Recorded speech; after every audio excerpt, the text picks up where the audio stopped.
Saan kayo pupunta? Papahangin.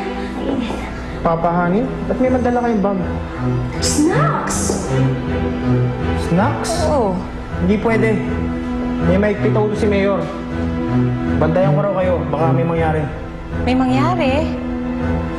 Sabi kasi sa akin, baka kayo ni Ma'am Rowena. Kaya dapat, may kasama kayo buong gabi ngayon. Hindi nga ako nakapagpaalam kay Mrs. eh. Oo, edi. Sasabihin namin kay bossing na nandito ka kunyari. Pero umuwi ka na. Sige na. Hindi na. Hindi na makakauwi. Ano, lalabas pa ba kayo? Samahan ko kayo. Hindi na. Matutulog na lang ako. Akala ko ba magpapahangin kayo? Hindi, bubuksan na lang namin yung aircon. Mahangin din yun, tsaka ang lamig pa. Sige na, good night. Sige na. Halika na. Good night. Ay, nakakantok ko. Baka pwede makain nyo naman yung tips niyo. Ay, good for two lang to. Kita mo, ulit-lit ang mga dala na.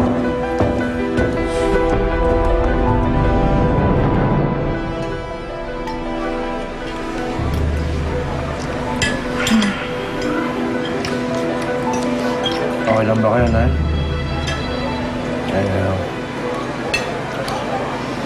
Gusto ko sana kayong tanongin tungkol kay Falcon, ha? Siya lang ang naging kaibigan ko noon sa San Felipe. Pakalaro nila. Dahil kayo sa aksidente. Hindi ko na rin alam yun. Eh, bakit may gusto rin magpapatay sa inyo?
Levi, kalimutan na natin to. Gusto kong malaman, eh. Levi. Para maungkat ng lahat ng kasamaan ko sa buhay. Hindi naman dyan.